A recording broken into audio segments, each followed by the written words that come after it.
चरणों को प्रणाम करती है, उसका सम्मान करती है, उसका आदर करती है। पत्नी उसके मन पसंद भोजन को तैयार करती है, पत्नी उसका आदर करती है।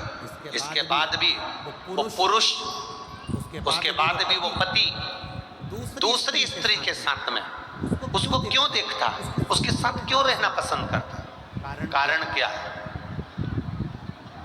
जब चंचुला इतनी सुंदर थी कि देवलोक की अप्सराएं उसके सामने फीकी थी।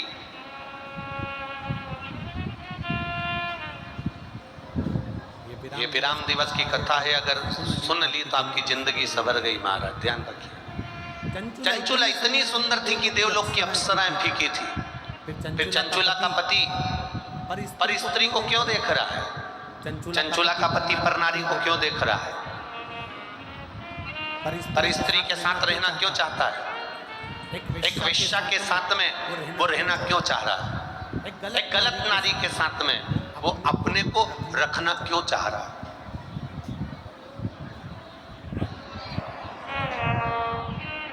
जब इतनी सुंदर धर्म पत्नी है तो फिर क्यों दूसरी जगह जाना, क्यों दूसरे को देखना? कारण क्या है? उसका एक कारण सबसे प्रबल है।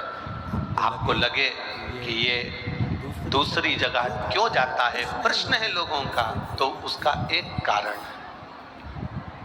जब गलत धन आना चालू होता है, जब गलत पैसा जेब में भराना चालू होता है, जब गलत तरह से कमाया गया धन घर में आना चालू होता है, जेब में आना चालू होता है।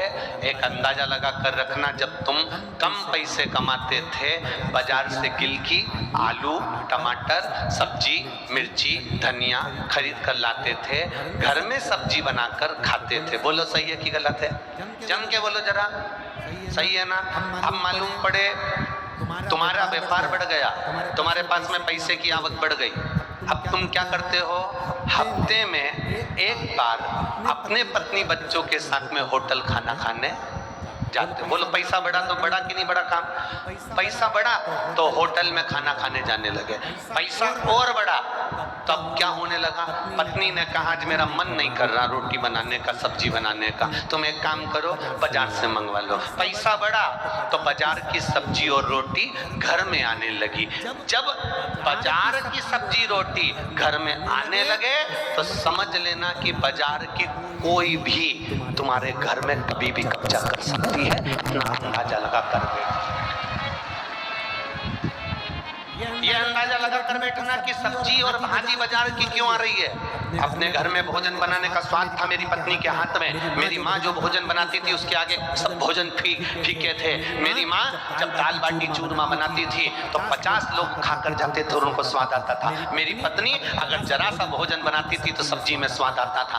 आज घर के बच्चों को, आज घर के व्यक्ति को, आज घर के पति को, आज घर के लोगों को तुम्हारे हाथ का भोजन पसंद नहीं आ रहा तो तुम कितनी भी सुंदर हो, चाहे तुम देवलोक की अप्सराओं से भी ज्यादा चंचुला देवी सुंदर थी, आखिर कारण क्या था कि बिंदु को परनारी प्रिय लगी? उसका कारण केवल इतना था कि आप ध्यान देना कि गलत धन जब बढ़ता चला जाता है, बढ़ता चला जाता है, तब व्यक्ति फिर धीरे धीरे धीरे धीरे जैसे भोजन घर का नहीं भाता, बाहर जाता है, होटल जाता है, होटल का भोजन घर आता है, उसी तरह फिर व्यक्ति भी दूसरे स्थान पर जाना प्रारंभ कर देता है।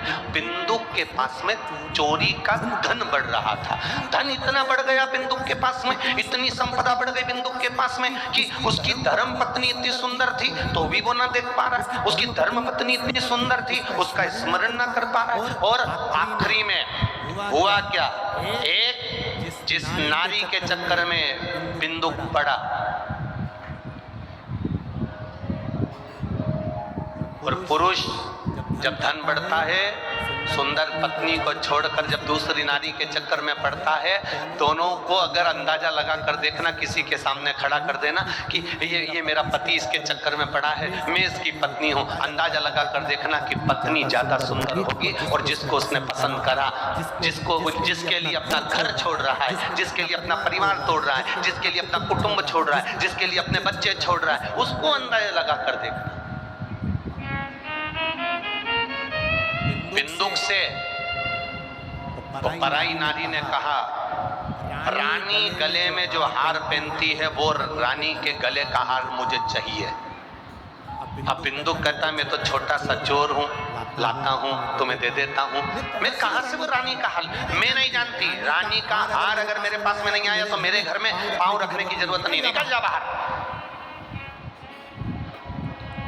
पत्नी कभी अपने पति से डिमांड नहीं करती कि मुझे 50,000 का ही मोबाइल ला कर देना, 1 लाख का मोबाइल ला कर देना, बस इतना कहती है जी मेरे पास मोबाइल नहीं है, तुम ला दोगे। और पति 5,000, 10,000, 15,000, 20,000 का मोबाइल भी ला कर देता है तो पत्नी खुश हो जाती है। पर पराई स्त्री तुम पर दबाव बना कर कहती है, मुझे इतना का ला कर देना वरना मेरे यहाँ पाँव रखने की जरूरत नहीं है।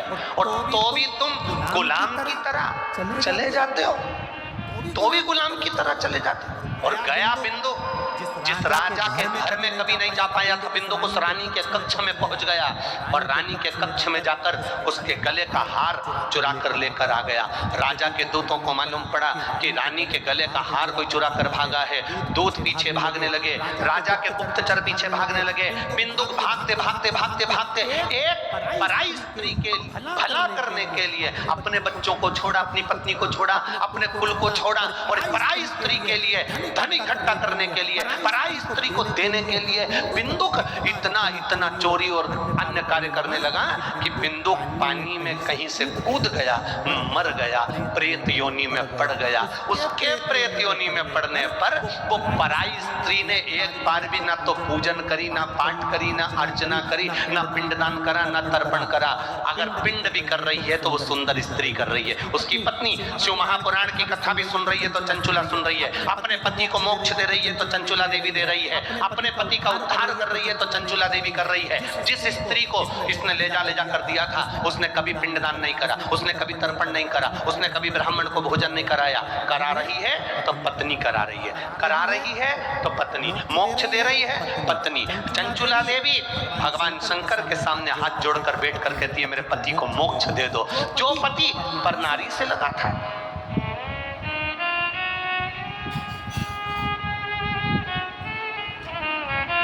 कमाओ, जितने अलवर में रह रहे हो और जितने बाहर से कथा सुनने के लिए आए हो, मैं बाबा देव अधिदेव महादेव से यही प्रार्थना करता हूँ, जितने लोग आस्था चैनल पर कथा सुन रहे हैं, जितने फेसबुक यूट्यूब पर सुन रहे हैं और जितने यहाँ बैठ कर कथा सुन रहे हैं, बाबा देव अधिदेव महादेव अधिक मास का समय, श्रावण का महीना, खूब इनकी झोलियों में धन देना और भगवान से इतना कहना कि धन ऐसा देना कि तेरी सेवा में लगे, गलत जगह नहीं लगे। वो धन गलत जगह नहीं जाना चाहिए, वो संपदा गलत स्थान पर नहीं जाना चाहिए। सही जगह पर सही पूंजी अगर पहुंच जाती है तो जीवन की सार्थकता हो जाती है। एक पत्र आया है, देखिए।